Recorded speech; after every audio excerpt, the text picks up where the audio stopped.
Hello बच्चों, क्या हाल चाल, कैसे हैं आप लोग? अच्छे हैं तो अच्छे रहिए, स्वस्थ रहिए, पढ़ते रहिए। आज हम लोग का एक नया टॉपिक है और जो टॉपिक है, ध्यान दीजिएगा, एंटरप्रेन्योरशिप, उद्यमिता। और टेस्ट 1। एक चीज और मैं बता दूं, ये टोटल 80 क्वेश्चन है, समझिएगा। और हर एक क्वेश्चन 1 नंबर का है, कोई नेगेटिव मार्क नहीं है। इसके बारे में टोटल 80 क्वेश्चन पढ़ेंगे, लेकिन जल्दी से आप लोग वीडियो को लाइक कर दीजिए, अपने फ्रेंडों में शेयर कर दीजिए, क्योंकि जैसे रिस्पांस आएगा उसी हिसाब से आप लोग को वीडियो प्रोवाइड किया जाएगा। ठीक है, क्योंकि यूट्यूब पर सारा कुछ फ्री वाला हिसाब किताब है। और मैं चाहूंगा कि भाई कि यदि हमारे पढ़ाने से या कुछ क्वेश्चन आपको बताने से जो भी 2 4 10 क्वेश्चन का हेल्प हो जाए तो बेहतर ही है, थोड़ा कॉन्सेप्ट क्लियर हो जाएगा। तो ठीक है, तो इसे वीडियो को अपने फ्रेंडों में शेयर कर दीजिएगा। टोटल मैं 80 क्वेश्चन में कराऊंगा।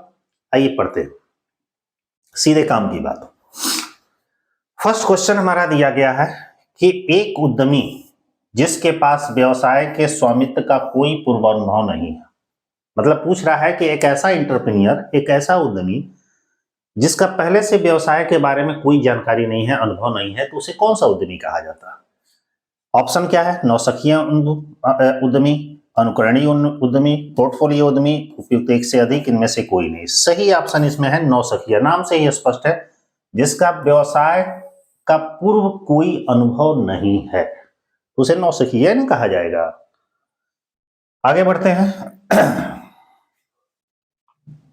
दो क्वेश्चन का हम लोग ले रहे हैं सेट।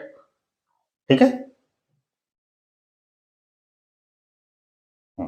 ठीक, आगे बढ़ते हैं। निम्नलिखित में से कौन सा उद्यमिता का कार्य है? पूछ रहा है कि उद्यमिता का कौन सा कार्य है। पढ़िए क्या क्या लिखा है। जोखिम उठाने की क्षमता में वृद्धि करना। भाई एक उद्यमिता का ये तो कार्य है ये कि जोखिम उठाने की क्षमता में वृद्धि करे। जोखिम नहीं उठाएगा तो उद्यमी कैसा? नेतृत्व एवं प्रबंधकीय कौशल संबंधी कार्य करना। बिल्कुल, एक उद्यमिता में लीडरशिप भी होना चाहिए, मैनेजरियल स्किल्स भी होनी चाहिए। नव प्रवर्तनकारी योग्यता का विकास करना। बिल्कुल, उसे नया इनोवेशन भी होना चाहिए, नया चीज सोचने की क्षमता भी होनी चाहिए। ये तीनों ही कार्य है, इसके मतलब ऑप्शन डी सही है। एक से अधिक मतलब सभी ऑप्शन सही है। नेक्स्ट क्वेश्चन है, सामाजिक एवं आर्थिक पर्यावरण के अंतर्गत आते हैं। मतलब पूछ रहा है कि सोशल और इकोनॉमिकल इन्वायरमेंट के अंतर्गत क्या आते हैं? औद्योगिक नीति, लाइसेंस नीति, विदेशी विनिमय नीति। बताइए इसमें से कौन होगा? सामाजिक एवं सोशल और इकोनॉमिक इन्वायरमेंट में इंडस्ट्रियल पॉलिसी, लाइसेंसिंग पॉलिसी या फॉरेन एक्सचेंज पॉलिसी, ये तीनों ही आपके आते हैं, ये ध्यान में रखिएगा। अर्थात ऑप्शन डी सही है। ठीक है, आगे बढ़ते हैं।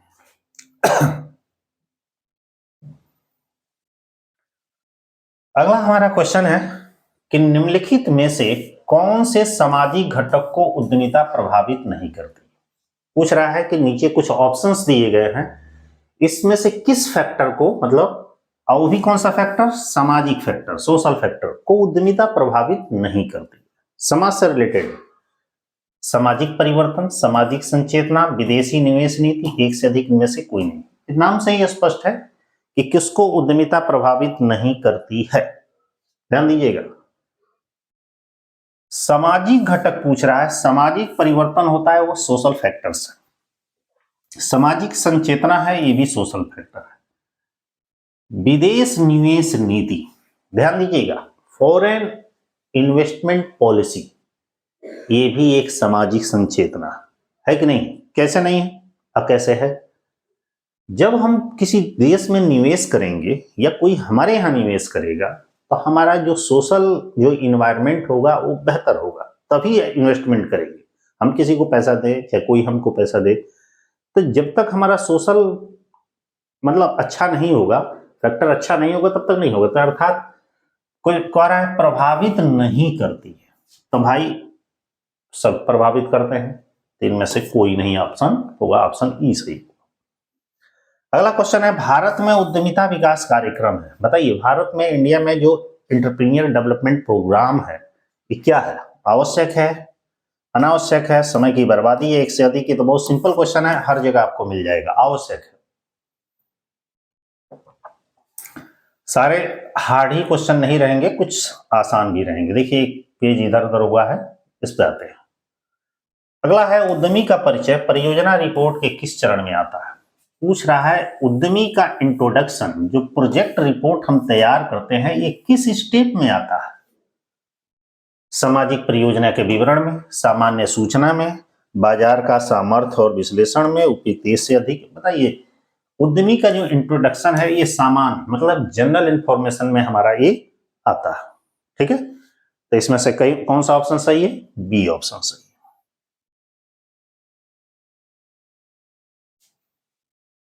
आगे बढ़ते हैं।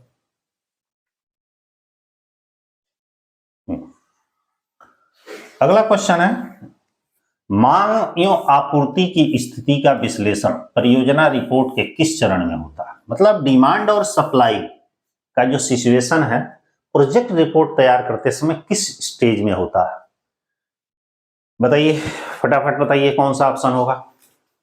ऑप्शन दे रहा है परियोजना के विवरण, प्रोजेक्ट स्टेटमेंट, सामान्य सूचना, बाजार एवं सामर्थ्य का विश्लेषण, एक से अधिक में से कोई नहीं। फटाफट बताइए कौन सा होगा। डिमांड एंड सप्लाई का जो सिचुएशन है वो बाजार का समर्थन और विश्लेषण से रिलेटेड है, अर्थात ऑप्शन सी सही है, क्योंकि वो प्रोजेक्ट में आएगा नहीं, क्योंकि डिमांड और सप्लाई मार्केट से रिलेटेड है। अगला है डीपीआर किसे कहते हैं। बताइए, डीपीआर किसे कहते हैं। सूक्ष्म परियोजना रिपोर्ट को, विस्तृत परियोजना रिपोर्ट को, विस्तृत परियोजना आर्थिक चिट्ठा को, एक से अधिक इनमें से। देखिए, जो डीपीआर है ये लॉन्ग प्रोजेक्ट जब बनाते हैं वहां पे इसका यूज किया जाता है, शॉर्ट वाले में नहीं किया जाता। आगे बढ़िए। उद्यमी का अधिकतम योगदान होता है। एक एंटरप्रेन्योर सबसे ज्यादा अपना किस फील्ड में, किस क्षेत्र में, किस जगह पर अपना कंट्रीब्यूशन करता है, योगदान करता है। आर्थिक विकास में, सामाजिक स्थायित्व में, निर्यात संवर्धन में, एक से अधिक इनमें से कोई नहीं। उद्यमी अपना कहां सबसे ज्यादा योगदान करता है। उद्यमी का काम होता है उद्यम की स्थापना करना, अर्थात इकोनॉमिक डेवलपमेंट में सबसे ज्यादा वो फोकस करता है। नेक्स्ट है भारत में उद्यमियों की भूमिका है। जो अपने देश में जो विदेशी उद्यमी हैं, उद्यमियों की क्या भूमिका है, मतलब फॉरेन जो हमारे इंटरप्रेन्योर्स हैं उनका क्या रोल है हमारे कंट्री। नकारात्मक है, सकारात्मक है, विनाशकारी है, इनमें से कोई नहीं है। बताइए कौन सा है।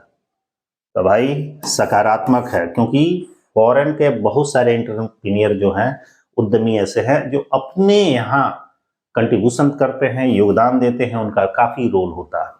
ठीक है, तभी ना भारत में विदेशी कंपनियां बहुत सारी चल रही हैं इस समय भी। विदेशी में माने विदेशों के सहयोग से उसमें भारत का भी कंट्रीब्यूशन है, विदेशों का भी है। अगला है व्यवसायिक योजना के सृजन के तरीके। मतलब बिजनेस जो प्लानिंग है इसके सृजन के निर्माण के कौन कौन से तरीके। उत्पाद की नकल, उत्पाद नवप्रवर्तन, विद्यमान उत्पाद में सुधार करने के पश्चात उसका उत्पादन, एक से अधिक इनमें से कोई नहीं। सही ऑप्शन क्या दिख रहा है आपको। व्यवसायिक बिजनेस प्लानिंग में उत्पाद की नकल तैयार की जाती है, उत्पाद का नवप्रवर्तन नया प्रमोशन किया जाता है, विद्यमान उत्पाद में सुधार करने के पश्चात उसका उत्पादन किया जाता है। सब ऑप्शन सही है, ऑप्शन डी सही है। उद्यमी को बढ़ाता है। उद्यमी को क्या बढ़ाता है। उच्च जोखिम, कम जोखिम, सामान्य और निश्चित जोखिम, इनमें से कोई नहीं, इनमें से सब। बताइए क्या बढ़ाता है। एक उद्यमी को सामान्य और निश्चित, मतलब उद्यमी के सामने दोनों तरीके की चुनौतियां होती हैं। नॉर्मल रिस्क भी हो सकता है और हाई रिस्क भी हो सकता है, दोनों सिचुएशन आ सकते हैं, अर्थात ये वाला ऑप्शन सी सही है। अगला बढ़ते हैं, क्वेश्चन क्या है।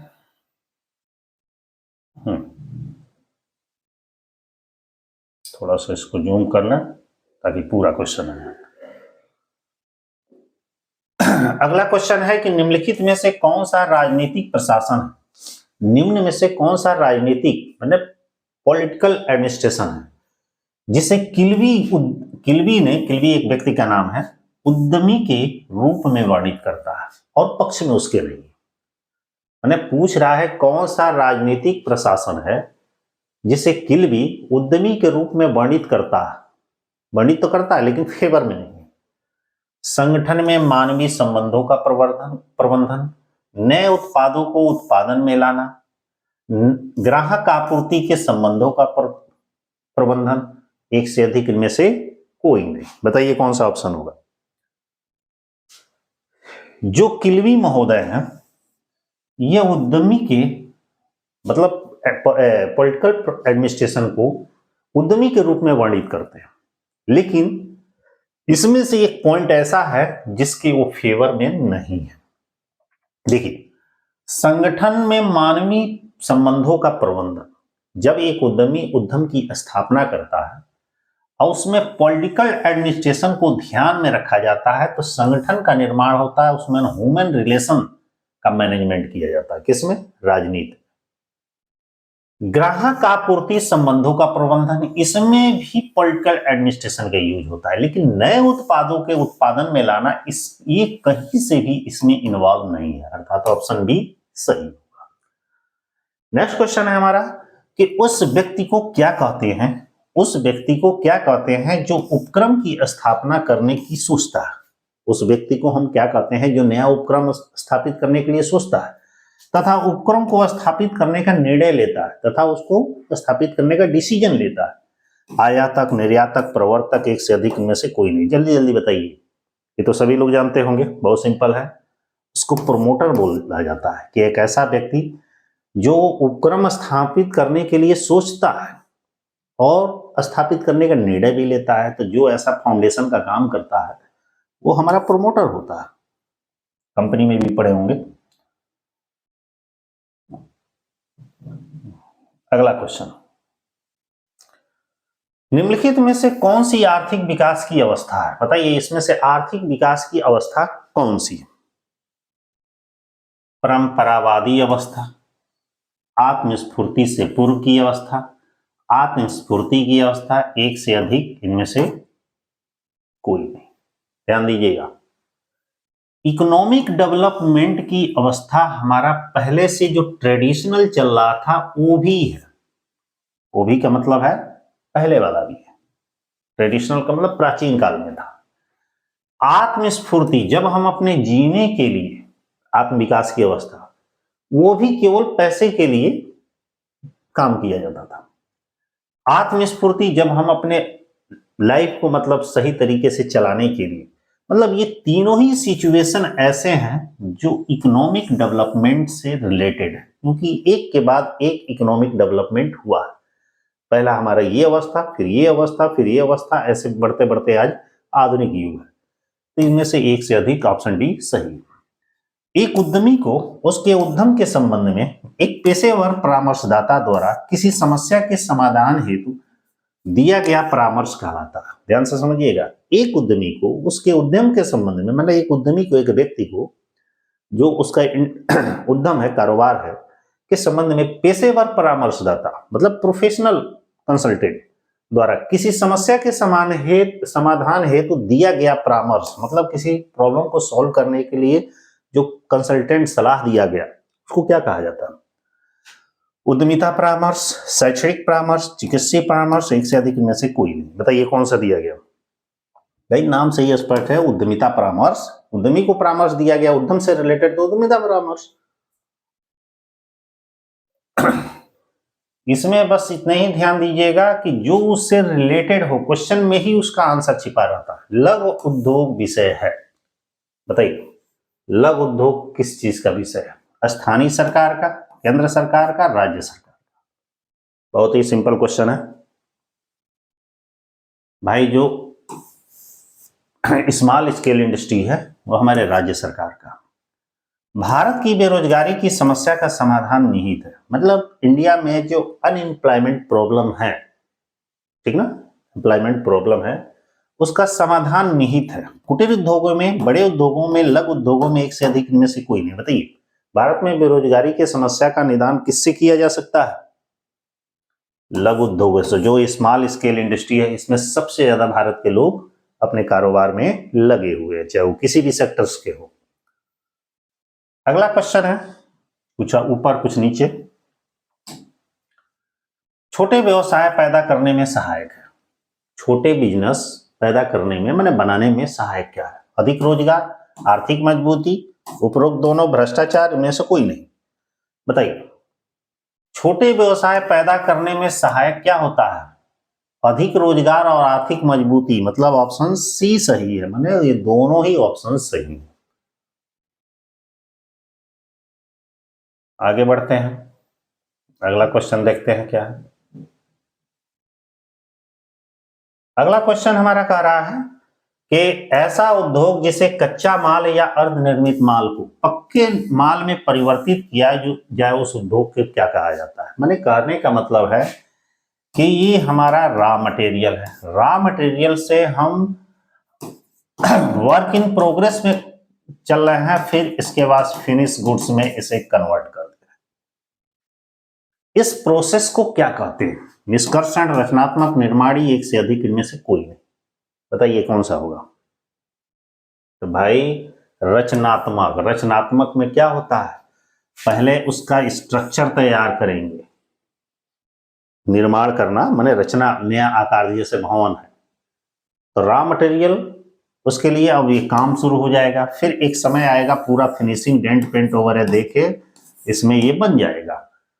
तो हमारा रचनात्मक उद्योग है। अगला है कि व्यवसाय का उद्देश्य। बिल्कुल सिंपल क्वेश्चन है, व्यवसाय का क्या उद्देश्य है भाई?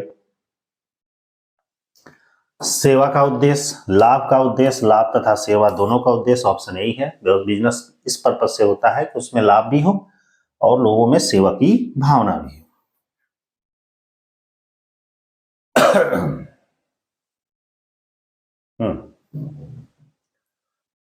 अगला क्वेश्चन है हमारा, तीनों ही क्वेश्चन हो जाएगा यहां पे।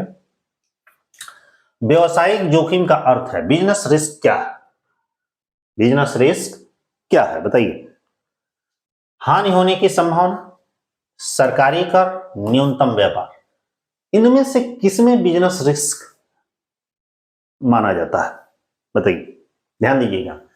हानि होने की संभावना तो ये सारे बिजनेस में हो सकता है, गवर्नमेंट की पॉलिसी तो सभी बिजनेस में हो सकता है, लेकिन सबसे ज्यादा जो बिजनेस रिस्क की जहां तक बात है, यदि हमारा व्यापार कम हो रहा है तो हाई रिस्क है। ये जो सारी सिचुएशन है वो तो हर सिचुएशन में, आज भी, कल भी, छोटा व्यवसाय, बड़े व्यवसायों, सब पर लागू होगा। क्या? हानि की संभावना, क्योंकि बिजनेस ही लाभ और हानि कुछ भी हो सकता है। गवर्नमेंट की पॉलिसी हमेशा बदलती रहती है, लेकिन यदि उसमें हमारा बिजनेस अच्छा चल रहा है तो कोई रिस्क नहीं है, लेकिन बिजनेस कम चल रहा है तो हाई रिस्क है। नेक्स्ट, डॉट डॉट का अर्थ किसी प्रतिकूल घटना के घटित होने के कारण होने वाली हानि की संभावना है जिसका पूर्वानुमान न लगाया जा सके। माने वो कौन सी, उसका क्या, उसे क्या हम कहते हैं? जो किसी प्रतिकूल घटना के घटित होने पर उसे हम क्या कहते हैं? जो किसी प्रतिकूल घटना के घटित होने वाली हानि की संभावना है जिसका पूर्वानुमान न लगाया जा सके। वो कौन सी प्रतिकूल घटना है जिसके हानि का पूर्वानुमान लगाया ही नहीं, अनुमान लगाया ही नहीं जा सकता? जोखिम, दुर्घटना पर ब्याज। बताइए कौन सा होगा? जोखिम एक ऐसा चीज है जिसके, ये तो पक्का है, जोखिम माने है रिस्क, लेकिन इसके बारे में बिल्कुल अनुमान नहीं लगाया जा सकता।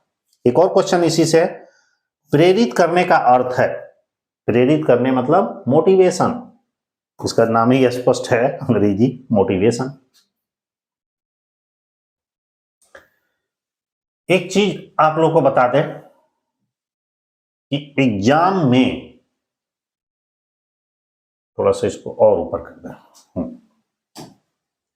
एग्जाम में सपोज करिए कि आपके जो भी सब्जेक्ट हैं अकाउंट्स के, तो जिसमें मान लीजिए आप ईपीएस पढ़ रहे हैं, तो ईपीएस के 80 क्वेश्चंस होंगे और जीएस के 40 क्वेश्चंस होंगे। अब बाकी तो आपका ऑप्शन सब्जेक्ट है, वो क्या नाम है, लैंग्वेज है। लेकिन जो मेरिट बनने वाली है 120 पे बनने वाली है। ये ध्यान दीजिएगा, यदि आपको सिलेक्शन लेना है तो ईपीएस में नहीं भी ज्यादा तो लगभग आप मान के चलिए 45-50 क्वेश्चन सही होने चाहिए। इसमें ईपीएस में, और जीएस में 20+ क्वेश्चन सही होने चाहिए। यदि इतना होता है तो मान लीजिए कि आप एकदम पास, सिंपल सा। अब ये कैसे 45-50 प्लस भी हो जाए तो और बेहतर है, और कैसे 20, ये आपके ऊपर डिपेंड करता है। अपने अभी भी समय है, आप लोग टाइम निर्धारित कर लीजिएगा और सारे सब्जेक्टों पर फोकस कीजिएगा, क्योंकि पिछली बार मैं कुछ बच्चों को देखा था, अपना सब्जेक्ट तो बहुत अच्छा कर ले गए थे, मतलब उनका 45-50 एक नंबर था, बहुत अच्छा नंबर था, लेकिन जीएस की स्थिति उनकी इतनी खराब थी, समझिए कि 10-12 कुछ तो 15, समझिए कि वो अपने सब्जेक्ट में बहुत हाई नंबर जा रहा था, लेकिन जीएस इतना खराब हो गया कि उसके वजह से कुछ लोगों का सिलेक्शन रुक गया। क्योंकि अक्सर मैं देखता हूं कि मैक्सिमम फोकस करते हैं अपने सब्जेक्ट पे, मानते हैं सब्जेक्ट ज्यादा है, लेकिन सब्जेक्ट में मुझे जहां तक उम्मीद है कि एक एवरेज नंबर आप लोग कर ले जाएंगे। असली जो जड़ है आपका ये जीएस वाला, तो इस पर फोकस करिएगा, अभी बता रहे हैं। आइए क्वेश्चन पे चलते हैं। किसी व्यक्ति की वे इच्छाएं और संभावनाएं जो किसी कार्य को करने की दिशा में प्रेरित करती है कहलाती है। मतलब किसी व्यक्ति की वे इच्छा या भावना किसी कार्य को करने की दिशा के लिए प्रेरित करती है, मोटिवेट करती है। मतलब जैसे हम आप हैं, हमारी इच्छा या ऐसी भावना जो किसी काम को करने के लिए मोटिवेट करती है, एक्साइट करती है, मतलब जागृत करती है, उसे हम क्या कहते हैं? नियोजन, संगठन, अभिप्रेरणा नाम से ही स्पष्ट हो गया, मोटिवेशन कहा जाता है। ठीक है। इसी से रिलेटेड एक और क्वेश्चन है कि अभिप्रेरणा प्रबंध का पहलू है। अभिप्रेरणा प्रबंध का पहलू है, कैसा पहलू है? प्रबंधकीय पहलू है, मानवीय पहलू है, परामर्शदायी पहलू है, कि एक से अधिक है, इनमें से कोई नहीं है, तो जल्दी से बताइए कौन सा होगा। तो ये परामर्शदायी माने जो हमारा मोटिवेशन है, ये हमारा क्या करता है? सलाह देता है, परामर्श देता है। ठीक है।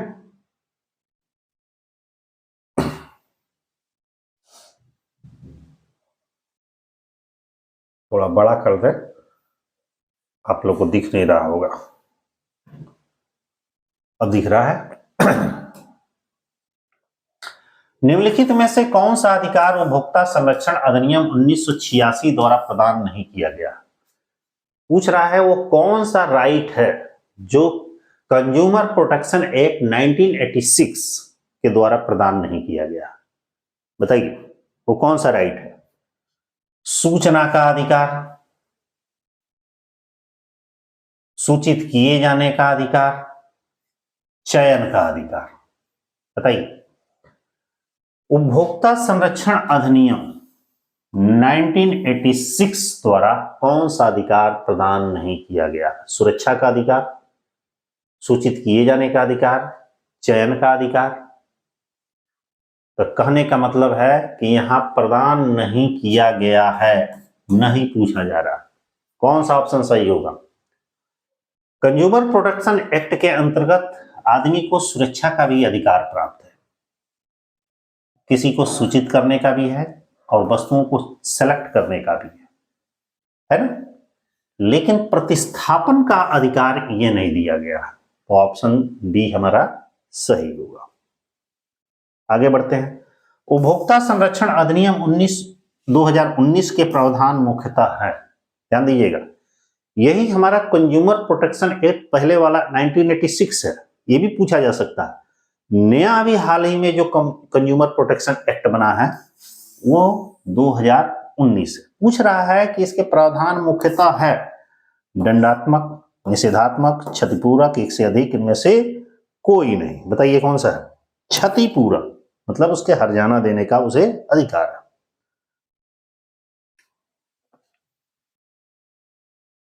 आगे बढ़िए। अगला क्वेश्चन है राज्य उपभोक्ता आयोग के निर्णय के विरुद्ध अपील का सही स्थान है। मतलब राज्य उपभोक्ता न्यायालय जो आयोग है, मतलब कंज्यूमर प्रोटेक्शन एक्ट को 3 चरणों में डिवाइड किया गया है, डिस्ट्रिक्ट लेवल, स्टेट लेवल और सेंट्रल लेवल। तो जो हमारा स्टेट लेवल का कंज्यूमर फोरम है कि निर्णय के विरुद्ध अपील का सही स्थान कौन सा है? राज्य उच्च न्यायालय में, सर्वोच्च न्यायालय में, राष्ट्रीय उपभोक्ता आयोग में। ये ऑप्शन सी सही। अगला है फैक्टरिंग व्यवस्था के तहत फैक्टर क्या है? माने फैक्टरिंग व्यवस्था के अंतर्गत फैक्टर का क्या तात्पर्य है? बताइए फैक्टर का क्या तात्पर्य? क्लाइंट की ओर से भुगतान करना, बिल्कुल गलत। क्लाइंट के ऋणों को तीसरे पक्ष की ओर से हस्तांतरित करना, बिल्कुल गलत।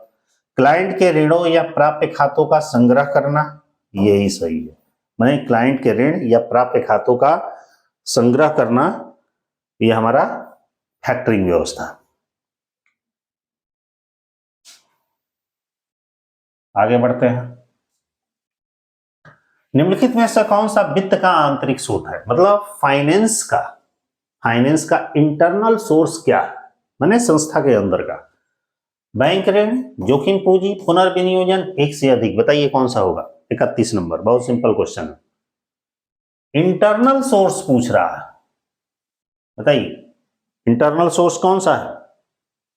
बैंक ऋण तो इंटरनल सोर्स नहीं है, जोखिम पूंजी नहीं है, पुनर्विनियोजन फिर से इन्वेस्टमेंट करना ये इंटरनल सोर्स है। वित्तीय संस्था द्वारा ऋण कोषों का उपयोग एक स्थिर लागत पर कहलाता है।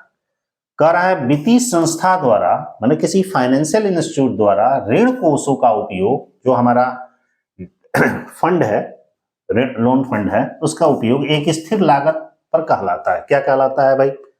जल्दी से बताइए। समता पर व्यापार, अल्प समता पर व्यापार, उच्च समता पर व्यापार होगा। ठीक है।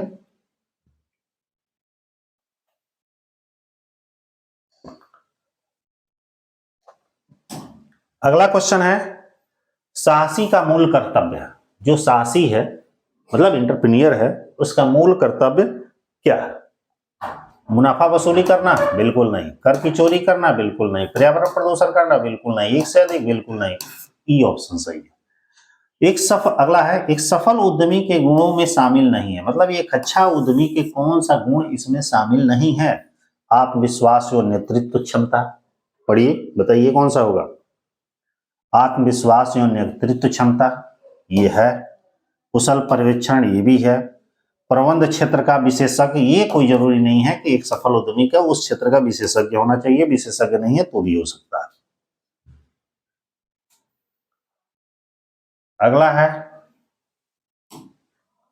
निम्नलिखित में से क्या अनुशासनहीनता नहीं है? मतलब जो अनडिसिप्लिन है इसमें से कौन सा नहीं है? बताइए अनडिसिप्लिन कौन सा नहीं? आदतन विलंब से आना, अनुचित हड़ताल करना, समय पर काम निपटाना, ये अनडिसिप्लिन है। ये भी अनडिसिप्लिन है, लेकिन समय पर यदि काम निपटा रहा है ये डिसिप्लिन है। नक्शा कार्यालय, ड्राइंग ऑफिस, संबंधित खर्चे किस वर्ग से संबंधित है? मतलब नक्शा कार्यालय का ड्राइंग का खर्च है वो किस हेड के अंतर्गत आता है? बताइए। जो नक्शा कार्यालय का खर्च है ये फैक्ट्री ओवरहेड के अंतर्गत आता है। एक कॉस्ट का क्वेश्चन है, एक आध ठो, ठीक ना। एक और क्वेश्चन लागत से संबंधित, चूंकि अब में लागत एक चैप्टर है इसलिए इसको दिया गया है। कॉस्ट लागत, कॉस्ट कुल लागत में शामिल है। बताइए कुल लागत में क्या क्या शामिल है? बताइए। मुख्य लागत भी शामिल होती है, कारखाना लागत भी शामिल होती है, उत्पादन लागत भी शामिल होती है। क्योंकि देखे होंगे टोटल जो हमारा कॉस्ट होता है कैसे आता है? Prime cost plus factory cost plus office cost, ठीक ना। इसकल टू क्या होता है? टोटल कॉस्ट होता है ना। और भी है सेलिंग एंड डिस्ट्रीब्यूशन कॉस्ट आता है। नेक्स्ट कह रहा है, ये ऑप्शन सही है। नेक्स्ट कह रहा है कि यदि उत्पादन के पश्चात वस्तुओं को गोदाम में रखने के लिए पैकिंग किया जाता है तो पैकिंग व्यय को किस वर्ग में शामिल किया जाता है? माने यदि हमारा प्रोडक्शन हो गया, बेच नहीं रहे, प्रोडक्शन हो गया और सामान को किसी न किसी गोदाम में रखेंगे। गोदाम में रखने के लिए, गोदाम में रखेंगे तो सामान को पैक करके रखेंगे। गोदाम में रखने के लिए पैकिंग किया जाता है तो ये पैकिंग एक्सपेंसेस किस हेड के अंतर्गत आता है? विक्रय उपरी व्यय, वितरण उपरी व्यय, प्रत्यक्ष व्यय, एक से अधिक में से कोई नहीं। फटाफट बोलिए कौन सा ऑप्शन होगा? ध्यान दीजिएगा। उत्पादन के पश्चात, उत्पादन के यदि पश्चात उस सामान को गोदाम में पैक करके रखा जा रहा है तो हमारा डायरेक्ट कॉस्ट होगा। लेकिन बिक्री के लिए पैक किया जा रहा है तो हमारा विक्रय उपरी व्यय होगा। ध्यान दीजिएगा।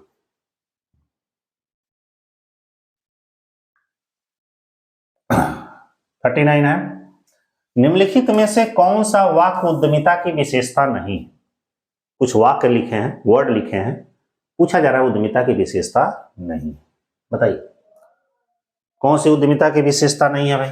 जोखिम लेना उद्यमिता की विशेषता है, नवाचार उद्यमिता की विशेषता है, रचनात्मक गतिविधि उद्यमिता की विशेषता है, प्रबंध की प्रशिक्षण ये उद्यमिता की विशेषता नहीं है। Option D.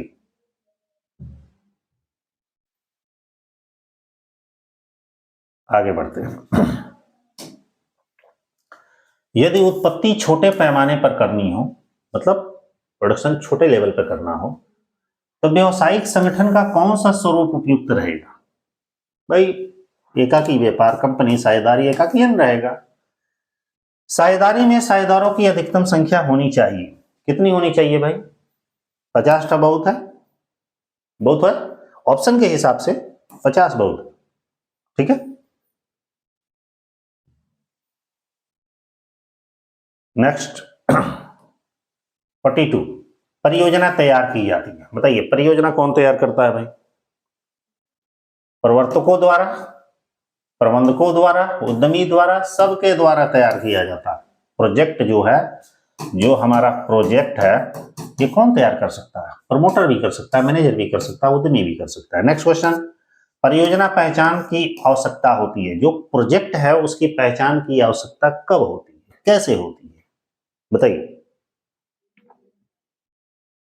अनुभव द्वारा होती है, मस्तिष्क का उपयोग करके होती है, अनुभव एवं मस्तिष्क का उपयोग दोनों द्वारा होती है। ऑप्शन सी सही।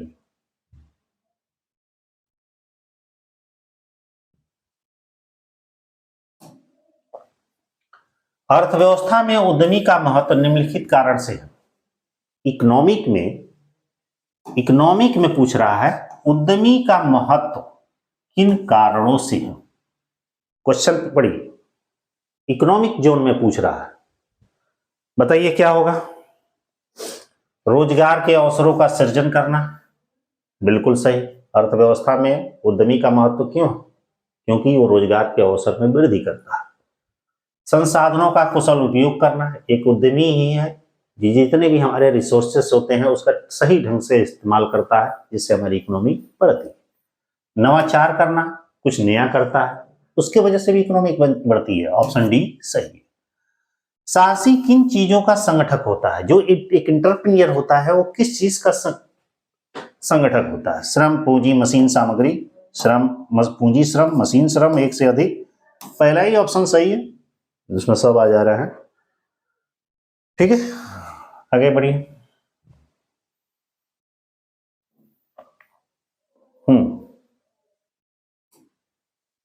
अनुकरणी या नकलची साहसी है। अनुकरणी या नकलची साहसी कौन होता है? बताइए। अनुकरणी और नकलची साहसी कौन होता है? खोज करने में निपुण हो? बिल्कुल नहीं। नकली सामान बनाता हो? बिल्कुल नहीं। नए नए अनुसंधान करता हो, नवीन खोजों की नकल करता, ये है, ध्यान दीजिएगा। अनुकरणी मतलब दूसरे को देखकर, नकलची मतलब नकल मारकर। सही उद्यमी कौन है? जो भी नया चीज बन रहा है, नए चीज की नवीन खोज की नकल करना, तुरंत देखे कॉपी कर ले। नेक्स्ट है, उद्यमियों के लिए उद्यमिता का महत्व है। उद्यमी के लिए उद्यमिता का क्या रोल है, क्या महत्व है? बताइए, सोचिए। स्वतंत्रता को प्रोत्साहन देना, बिल्कुल सही। एक उद्यमी है, वो उद्यमिता में उसका इंपॉर्टेंस ये है कि ये यदि कोई उद्यम स्थापित कर रहा है तो वो स्वतंत्र, मतलब स्वतंत्र व्यक्ति है, उसे प्रोत्साहित करेगा। स्वावलंबन को प्रोत्साहित मतलब अपने ऊपर डिपेंड है, अपने पैरों पर। समाज की सेवा का अवसर, बिल्कुल यदि एक उद्यमी है तो समाज की बहुत सारा सेवा करता है। ऑप्शन डी सही। अगला क्वेश्चन, एक वर्ष के दौरान देश में उत्पादित वस्तुओं और सेवाओं के कुल मूल्य को क्या कहा जाता है? पूछ रहा है कि एक वर्ष के दौरान देश में जितनी भी वस्तुएं उत्पादित की गई हैं और सेवाएं हैं, उसके कुल मूल्य को क्या कहता है? ये बहुत सिंपल क्वेश्चन है, बहुत बार एग्जामों में आ चुका है। क्या कहा जाता है? GDP, gross domestic product. GDP का मतलब होता है, ग्रॉस डोमेस्टिक प्रोडक्ट का मतलब पूरे एक साल में जितनी भी वस्तुएं उत्पादित की गई हैं और जितनी सेवाएं हमने प्रदान की हैं, उन सभी का जो मूल्य होता है उसी को जीडीपी कहा जाता है। बाकी तो कोई होगा नहीं। अगला है, मैंने ऑप्शन के हिसाब से, कार्यात्मक संगठन का प्रमुख लाभ है। जो फंक्शनल मैनेजमेंट है, इसका मुख्य लाभ क्या है? विशेषज्ञता पहले ही ऑप्शन दिया है, बाकी तो है ही नहीं। स्पेशलाइजेशन। 50 नंबर क्वेश्चन है कि निम्नलिखित में से कौन सा एक नियुक्ति कार्य संबंधी प्रक्रिया का तत्व नहीं है। मतलब स्टाफिंग का कार्य स्टाफिंग कार्य का जो प्रोसेस है उसका तत्व नहीं है। नीचे ऑप्शन दिए गए हैं कि इनमें से कौन सा नियुक्ति प्रक्रिया के या नियुक्ति कार्य से संबंधित जो प्रक्रिया का तत्व नहीं है, माने नियुक्ति के अंतर्गत नहीं आता। बताइए क्या होगा। मानव संसाधन, ह्यूमन रिसोर्सेज जो प्लानिंग होता है स्टाफिंग के अंतर्गत आता है। भर्ती चयन ये भी आता है। वेतन सूची का प्रबंधन ये स्टाफिंग के अंतर्गत नहीं आता है। वेतन सूची का काम तो नियुक्त होने के बाद वाली प्रक्रिया, काम करेगा तो पैसा मिलेगा। नेक्स्ट है एक संगठित समूह की सभी क्रियाओं, मतलब एक ऑर्गेनाइजेशन की ग्रुप की सभी क्रियाओं, लक्ष्य निर्धारण या लक्ष्य प्राप्ति को प्रभावित करने की प्रक्रिया को कहा जाता है। क्या कहा जाता है भाई, ध्यान दीजिएगा। एक संगठित समूह की सभी क्रियाओं, मतलब एक ऑर्गेनाइजेशन की सभी एक्टिविटी, उसका जो गोल है वो गोल को प्राप्त करने को जो प्रभावित करने वाली प्रोसेस होती है उसको हम क्या कहते हैं। बताइए क्या कहा जाता है।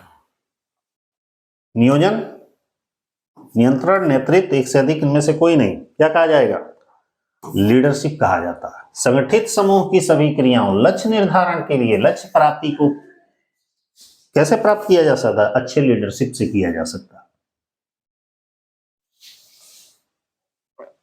अगला क्वेश्चन है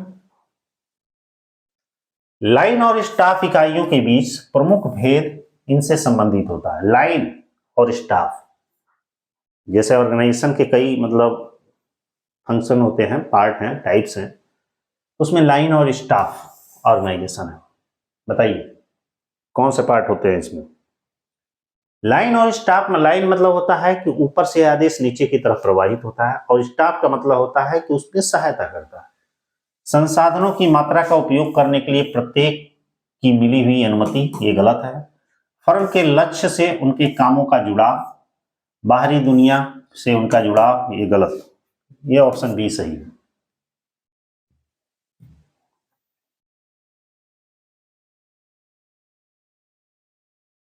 नेक्स्ट क्वेश्चन,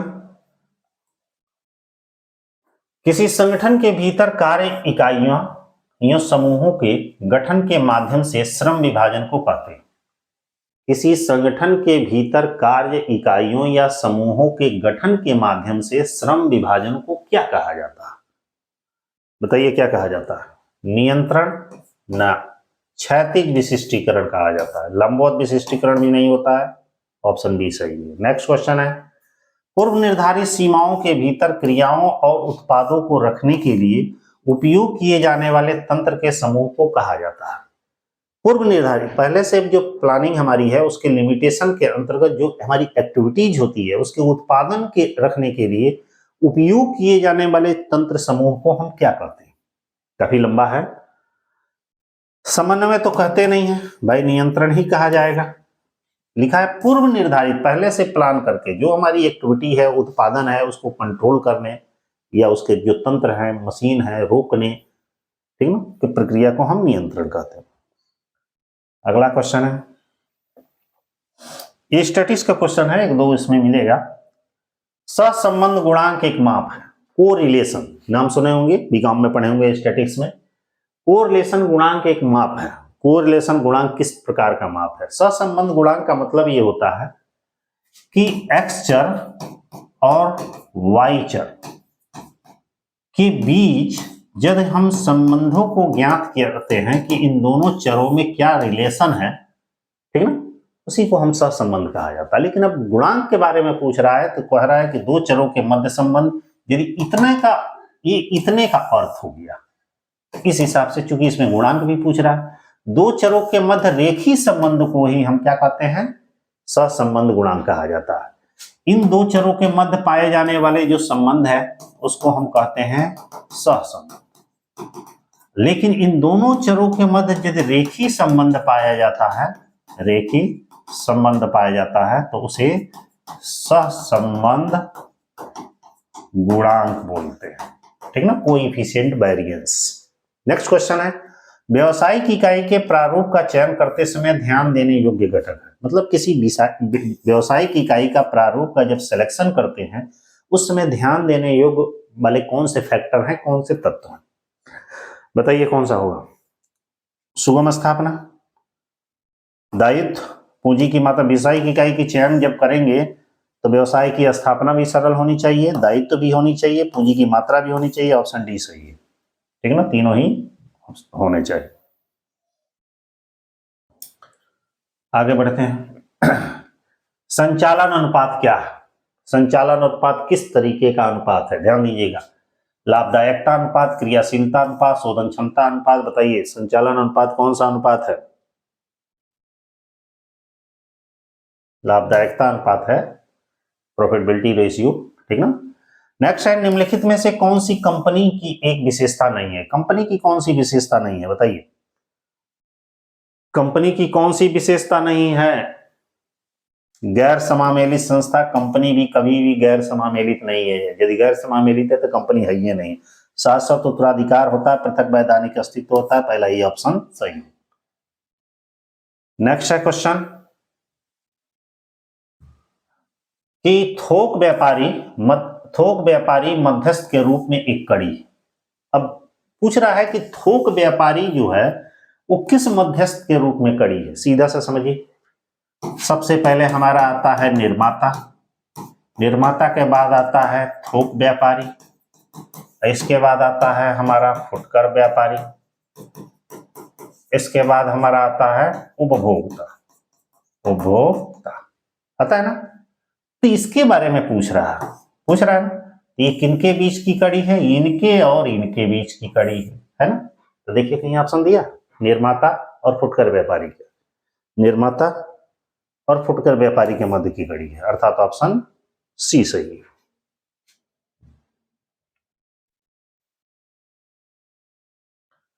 अगला क्वेश्चन है, प्रबंध का अंतिम कार्य है।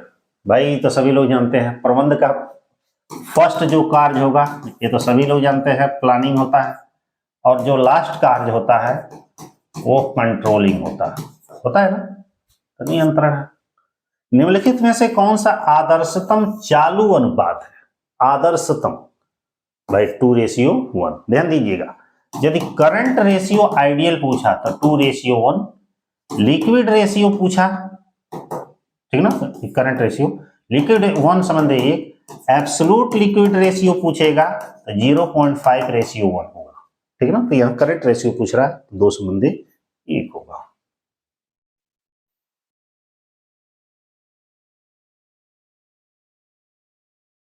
ठीक, अगला क्वेश्चन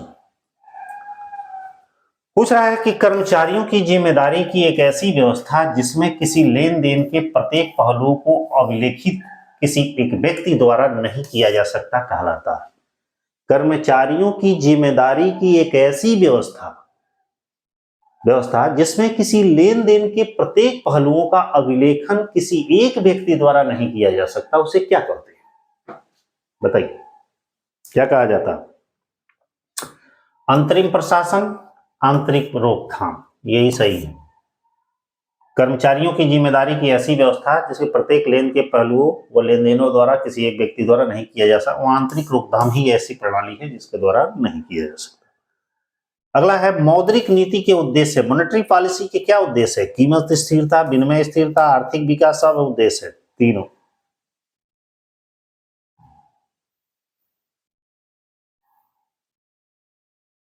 थोड़ा इसको बड़ा कर दें,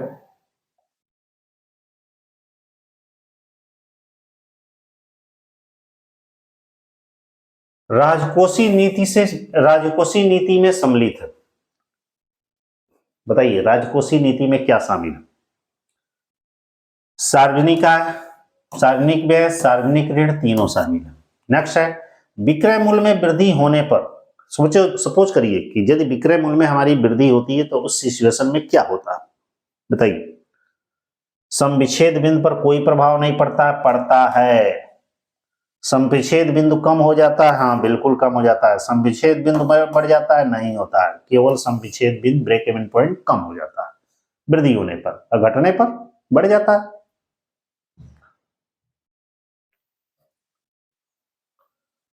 नेक्स्ट क्वेश्चन है, सुरक्षा सीमा से क्या तात्पर्य है, जिसको एमओएस भी कहा जाता है, मार्जिन ऑफ सेफ्टी। सुरक्षा सीमा का सूत्र होता है, ध्यान दीजिएगा, actual sale minus BEP sale को हम कहते हैं बीईपी। मतलब जब एक्चुअल सेल में से बीईपी सेल को घटाया जाता है तो सॉरी, इसी को कहते हैं MOS, margin of safety. Actual sale में से बीपी सेल को घटाया जाता है तो उसे मार्जिन ऑफ सेफ्टी कहा जाता है। तो देखिए, वास्तविक विक्रय या कुल लागत के अंतर बिल्कुल गलत, वास्तविक विक्रय परिवर्तनशील लागत के अंतर बिल्कुल गलत, वास्तविक विक्रय और संविच्छेद विक्रय के अंतर ये सही है। अगला है संविच्छेद बिंदु से तात्पर्य है, मतलब इसमें फार्मूला पूछ रहा है कि ब्रेक इवन पॉइंट का फार्मूला कौन सा। बताइए, ब्रेक इवन पॉइंट का फार्मूला क्या होता है?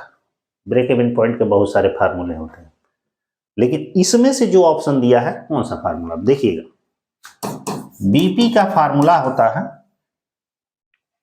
जो इसमें दिया है, उस हिसाब से यदि हम देखें, इसका फार्मूला होता है सेल इंटू पीवी रेशियो, अब पीवी रेशियो माइनस एफसी। देखिए क्या दिया, विक्रय इंटू पीवी रेशियो माइनस अस्थायी लागत, ठीक है। जो न्यूमेरिकल दिया है, न्यूमेरिकल वाले पार्ट का है ये। संविच्छेद बिंदु होता है, संविच्छेद बिंदु किसे कहते हैं बताइए?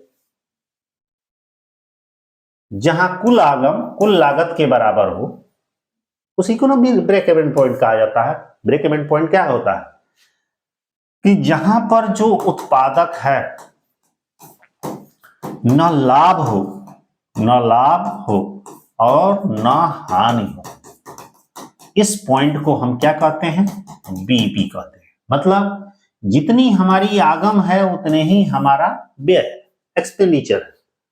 तो जहां कुल आगम कुल लागत के बराबर है, नो प्रॉफिट नो लॉस, तो उसी को बीईपी कहते हैं। नेक्स्ट है, प्रबंधकीय प्रतिवेदन प्रणाली के अंतर्गत नियंत्रण एवं सूचना संबंधी प्रतिवेदन एक हिस्सा होते हैं। प्रबंधकीय प्रतिवेदन प्रणाली के अंतर्गत माने मैनेजरियल रिपोर्ट सिस्टम के अंतर्गत कंट्रोलिंग और इंफॉर्मेशन से रिलेटेड प्रतिवेदन किस प्रकार का हिस्सा है? बताइए, कौन किस प्रकार का हिस्सा?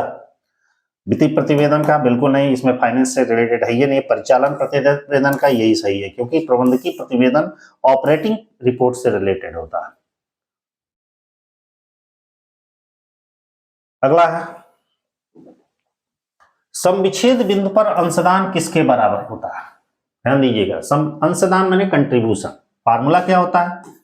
जब एसपी में से हम घटाते हैं भीसी, तो जो यहां आता है वो हमारा होता है कंट्रीब्यूशन, होता है ना। इसमें से जब एफसी घटा देंगे फिक्स कॉस्ट, तो यहाँ पे तीन अवस्थाएं आएगी, या तो हमारी प्रॉफिट होगी, और नहीं तो हमारा लॉस होगा, और नहीं तो हमारा बीपी होगा। ठीक है, ये आपको कोर्स में मैं पढ़ाया हूं पूरा, उस पर ध्यान दीजिएगा। तो ही पूछ रहा है कि समविच्छेद बिंदु पर अंशदान किसके बराबर होता है, माने ब्रेक इवन पॉइंट पर कंट्रीब्यूशन किसके बराबर होता है। तो ध्यान दीजिएगा, परिवर्तनशील लागत तो होगा नहीं, स्थिर लागत के बराबर होता है। नेक्स्ट क्वेश्चन है, वह व्यक्ति जो लाभ अर्जित करने के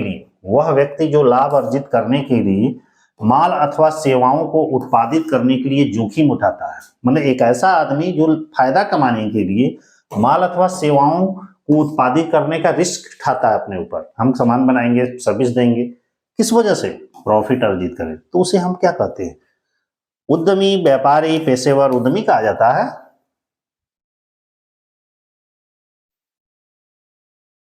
अगला क्वेश्चन है, बड़ा हो गया थोड़ा सा, कुछ ऊपर है कुछ नीचे है। वह प्रतिवेदन जो संपूर्ण संगठन के बारे में सूचनाएं संकलित करता है तथा जिसमें बाहरी लोगों को भी रुचि होती है, कहलाता है। मतलब ऐसा रिपोर्ट जो संपूर्ण संगठन के बारे में डाटा कलेक्ट करता है, जिसमें बाहरी लोगों को भी उसमें इंटरेस्ट होता है, उसको हम क्या कहते हैं बताइए? उद्यम प्रतिवेदन, उद्यमी का रिपोर्ट, बाकी तो कुछ का होगा ही नहीं।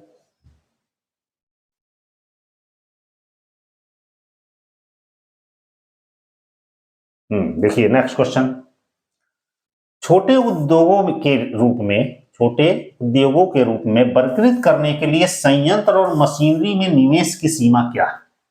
ध्यान दीजिएगा, छोटे उद्योग में, स्मॉल साइज में, बताइए क्या है? छोटे उद्योग में, स्मॉल इंडस्ट्री में 5 करोड़। नेक्स्ट, माल के आयात पर या निर्यात पर जो शुल्क लगाया जाता है उसे हम किस नाम से जानते हैं? माल के मंगाने पर, माने इंपोर्ट करने पर, एक्सपोर्ट करने पर जो शुल्क लगाते हैं किस नाम से जानते हैं? सीमा शुल्क, ऑप्शन के हिसाब से। अगला क्वेश्चन देखिए, एक न्यूमेरिकल क्वेश्चन है। यदि प्रति इकाई विक्रय मूल्य 10 रुपया, परिवर्तनशील लागत 6 रुपया, कुल स्थिर लागत 48,000 हो तो बीपी ज्ञात कीजिए। ध्यान दीजिएगा,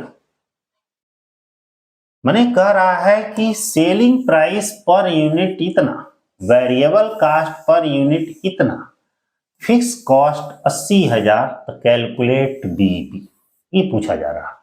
ध्यान दीजिएगा, तो ध्यान दीजिएगा, बीपी का हमारा फार्मूला होता है। अब बीपी कई तरीके से है, रुपए में भी निकलता है, यूनिट में भी भाई निकलता है।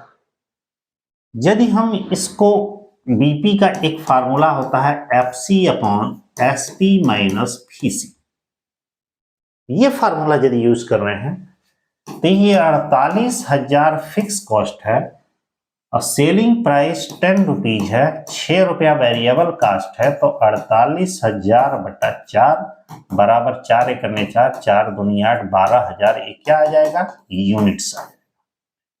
इस फार्मूले की लगाने पे बीपी हमारा आएगा तो, मगर यूनिट में आएगा। अब हम दूसरे फार्मूले के लगाते हैं क्योंकि रुपए में पूछ रहा है कि यदि हम बीपी रुपए में निकालना है तो इसका फार्मूला होता है FC into SP upon SP minus VC. माने फिक्स कॉस्ट हमारा दिया है 48,000 और सेलिंग प्राइस 10 रुपीज दी गई है, 10 माइनस 6 बराबर 48,000 के आगे एक जीरो और बढ़ा देंगे, ये हो जाएगा 4, इसमें से डिवाइड कर देंगे, बराबर आएगा 4 एक करने 4, 4 दूनी 8, 1,20,000। ये बीपी हमारे रुपीज में निकलेगी। देखिए 1,20,000 का ऑप्शन है ये। यदि ये रुपया लिखा है तो ये फार्मूला लगाएंगे और यूनिट लिखा रहता तो ऊपर वाला लगाते। ठीक है, आगे बढ़ते हैं।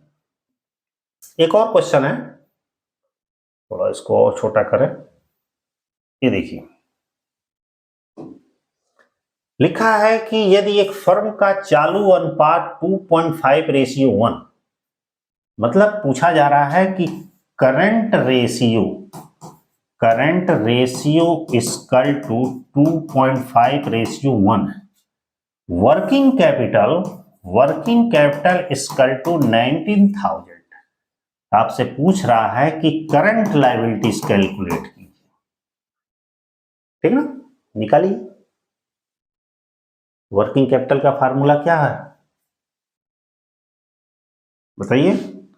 वर्किंग कैपिटल का फार्मूला होता है current assets minus current liabilities, है ना, होता है। अब करंट एसेट्स में से करंट लायबिलिटीज घटाएंगे तो वर्किंग कैपिटल निकल जाएगा, निकलेगा। अब एक और आगे बढ़ा दे रहे हैं, क्योंकि ये आप लोग मेहनत किए होंगे, बस इसी में से है एक आंसर। और करंट रेशियो का फार्मूला भी बता दे रहे हैं आपसे, क्या होता है? Current assets upon current liabilities होता है। अब जब ऐसा है तो एक फार्मूला ये यूज होगा और एक फार्मूला ये यूज होगा। इसको यूज जैसे ही करेंगे तो इन तीनों में से एक आंसर आ जाएगा। इस क्वेश्चन को सॉल्व करके आप कमेंट बॉक्स में मैसेज करिएगा, देखेंगे कितने लोगों का सही है। लेकिन ये ध्यान दीजिएगा, इन्हीं में से कोई आएगा। और नजदीकी यदि बता दूं तो ए बी में से आ जाएगा, लगाइएगा उसे। आगे बढ़ते हैं। सूक्ष्म लघु और मध्यम उद्योग की भूमिका है, मतलब एमएसएमई मैंने सूक्ष्म लघु और मध्यम उद्योग की भूमिका किस क्षेत्र में है? बताइए किस क्षेत्र में? कम पूंजी पर बड़े रोजगार का अवसर प्रदान करने के लिए बिल्कुल सही। राष्ट्रीय आय के समान वितरण में बिल्कुल सही। क्षेत्रीय असंतुलन को कम करने के बिल्कुल, मतलब ये तीनों ही सही है। लघु और सूक्ष्म उद्योग की भूमिका कम पूंजी पर बड़े रोजगार करना, राष्ट्रीय आय में समान वितरण करना, क्षेत्रीय संतुलन को कम करना, ये तीनों ही। अगला है एक खादी ग्रामोद्योग से क्वेश्चन है। खादी और ग्रामोद्योग का सामाजिक उद्देश्य है। खादी और ग्रामोद्योग का सामाजिक उद्देश्य क्या है? मतलब जो हमारी खादी ग्रामोद्योग संस्था है उसका मेन उद्देश्य क्या होता है? भाई सीधे से बता दे रहे हैं, ग्रामीण क्षेत्रों को रोजगार प्रदान करना, यही इसका उद्देश्य होता है। और 78 के बाद 79 आते हैं। ये लास्ट दोनों क्वेश्चन है। उपक्रम का चुनाव करते समय ध्यान देने योग्य बिंदु है। किसी भी जैसे उपक्रम का हम चुनाव करते हैं और किसी ऑर्गेनाइजेशन का, किसी संस्था का, किसी एंटरप्रेन्योर का, तो हमें क्या चीजें को ध्यान देनी चाहिए?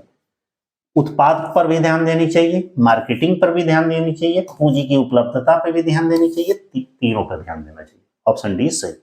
लास्ट क्वेश्चन, एक उपक्रम की स्थापना करते समय, मतलब एक हम कोई इंटरप्राइजेज स्थापित कर रहे हैं, उद्यमी को जिन तत्व का ध्यान रखना चाहिए वो है, उद्यमी को किस चीज का ध्यान में रखना चाहिए?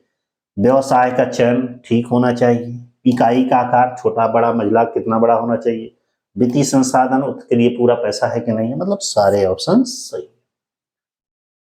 तो इस तरह आप लोग का ये पूरा का पूरा क्वेश्चन 80 क्वेश्चन का एमसीक्यू करा दिया गया। वीडियो को अपने फ्रेंड में शेयर एक बार जरूर कर दीजिएगा।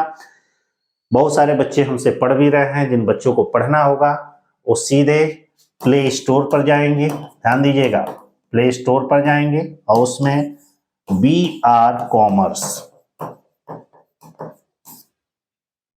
सर्च करेंगे, उसमें हमारा कोर्स भी मिल जाएगा। लेकिन अब तक टाइम कम है तो क्या बताया जाए, आप जो जैसे मिल रहा है, जो भी संसाधन है पढ़िए, मेहनत करिए ताकि आप सफल हो। क्योंकि ये तीसरा चरण हो रहा है, मौका चूक न जाए, क्योंकि चूक जाएगा तो समझिए कि बहुत तकलीफ होगा। इसलिए मेहनत करिए, टाइम बढ़ाइए। कभी भी एग्जाम हो जाए कोई गारंटी नहीं है, क्योंकि अभी डेट भी नहीं आया है, लेकिन वो कब एग्जाम हो जाएगा कोई वो नहीं है। बस आप लोग रेडी रहिए, दिन रात मेहनत करिए, सफल जरूर होंगे। All the best.